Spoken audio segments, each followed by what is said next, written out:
Manifesto వాగ్దానాలకి పరిమితం కాకుండా నెరవేర్చేలా ఉండాలని భావిస్తున్నామని PCC manifesto committee chairman Sridhar Babu అన్నారు.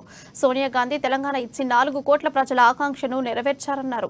కానీ వచ్చిన తెలంగాణ కల్వకుంట్ల కుటుంబ చేతిలో బందీ అయిందన్నారు. అందుకే తెలంగాణ ప్రజల జీవితాల్లో మార్పు వచ్చేలా కాంగ్రెస్ మేనిఫెస్టో ఉంటుందని ఆయన తెలిపారు. అనేక విషయాలు ఇప్పటి వరకు కూడా పసుపుటంగా 10 సంవత్సరాలు గడుస్తూ ఉన్నప్పటికీ సమస్యలుగా మిగిలిపోయినాయి.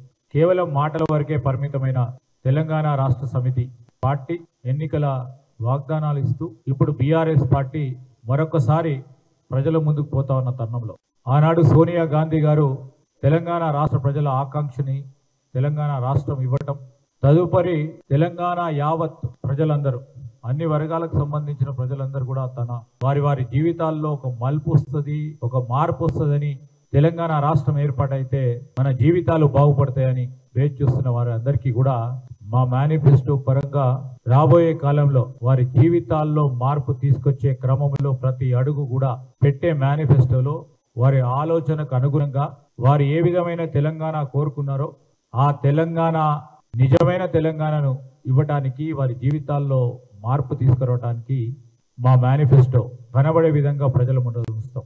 మార్పు కావాలని కోరుకుంటా ఉన్న యావత్ తెలంగాణ ప్రజలకు సంబంధించిన అన్ని వర్గాలకు సంబంధించిన వారి ఆకాంక్షలను